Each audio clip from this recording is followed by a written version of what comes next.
This time, in addition to allowing foreign and domestic press to visit the disaster area, China also accepted outside help. The United States sent 2 C-17 transport aircraft filled with relief supplies to Sichuan just days after the quake.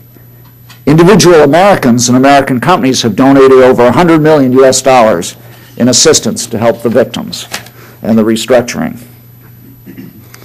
In June, I had the honor of accompanying Secretary Rice on a visit to the disaster zone, and we saw firsthand both the suffering and the strength and courage of the survivors in their tent and prefab cities. After such a devastating natural disaster, the success of the Olympic Games last month gave the Chinese people a huge morale boost.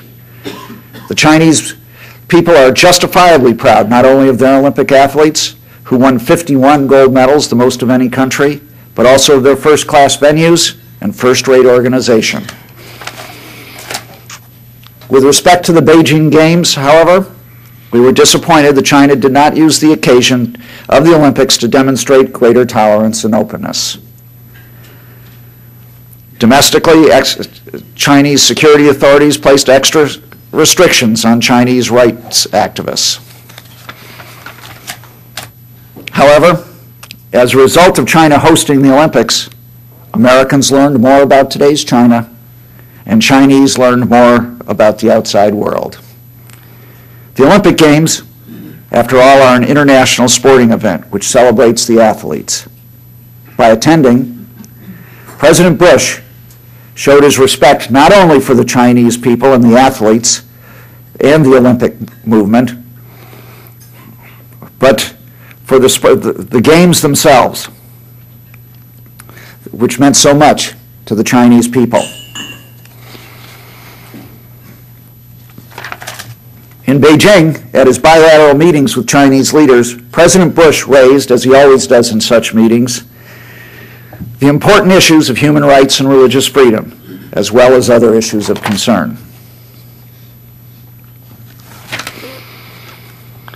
While the Olympics represented a milestone in China's engagement with the outside world, the fundamentals of our relationship with China remain the same.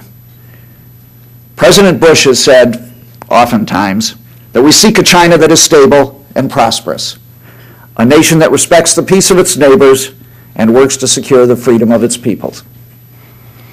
His instructions to me today are the same as they were when I took office in 2001. We want a candid, constructive, and cooperative relationship with the People's Republic of China. The fact is that we enjoy a mature, complex, multifaceted relationship that embraces important common strategic interests and at the same time important differences. Differences that can often challenge our bilateral relationship. Human rights, religious freedom, Taiwan, and our huge bilateral trade deficit, to name a few. Today, most citizens of China enjoy a greater degree of freedom in their personal lives than ever before. Today's Chinese leadership mostly came of age during the Cultural Revolution and have been left with an abiding fear of instability. This leads them to be intolerant of dissent, and we saw this sensitivity during the Olympics. However, we believe that this intolerance is actually detrimental to the long-term stability of China. As ambassador, no other issue has commanded more of my personal attention and time than human rights and religious freedom. The President always raises human rights and religious freedom when he meets with President Hu. This summer he did so on the margins of the G8 meeting in Japan in July, and again when he visited Beijing for the Olympics. While in Beijing, the President also attended Sunday services at the Quanjie Protestant Church in Beijing. Like many churches in China, it has experienced explosive growth. Every Sunday, Quanjie is packed, and there are several overflow rooms where worshipers watch the service on closed-circuit television. As Americans, we believe that some things, such as democracy and the inalienability of human rights and the freedom to practice and express one's religious beliefs, are universal. We respect China as a great nation, and the Chinese people as a great people with a long and rich history and culture. But a China that respects certain fundamental human rights, is open to all forms of religious freedom and thought, and that allows its citizens freedom of spiritual expression, will be an even greater and more respected China. Human rights is not an abstract issue. I have repeatedly raised individual cases with Chinese officials. For example, Chen Guangcheng. He's a blind legal activist who exposed forced abortions. One of Chen's attorneys, Gao Zhisheng, has himself become a human rights case. He's convicted of inciting subversion. Zhang Runliang, he's a Christian pastor who was detained in 2004 and received a 7.5-year jail sentence for alleged passport fraud and illegal border crossing in connection with his travels to the United States and other countries to attend religious meetings. AIDS activist Hu Jia tried on March 18th for inciting subversion of state authority based on his articles advocating human rights. 3 internet dissidents whose cases we continue to raise, Yang Zili, Shi Tao, and Wang Xiaoning. They were given lengthy prison sentences for exercising the right to free expression online.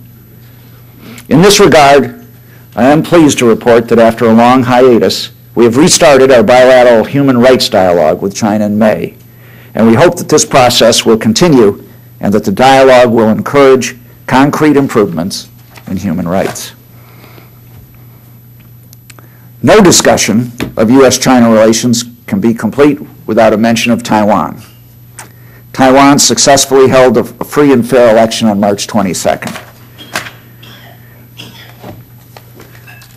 When we meet with our Chinese friends, the 3 most important issues in the United States-China relationship are, as they remind me frequently, Taiwan, Taiwan, and Taiwan.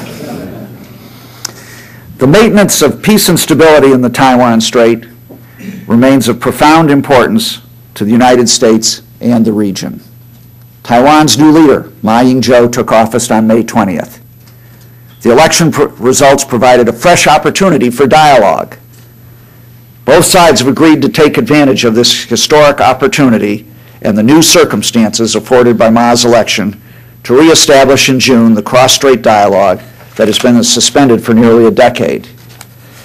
The next round of talks will take place in Taipei this month, when the mainland's representative, Chen Yunlin, will become the highest level PRC official ever to travel to Taiwan. Our One China policy has been consistent over 3 decades.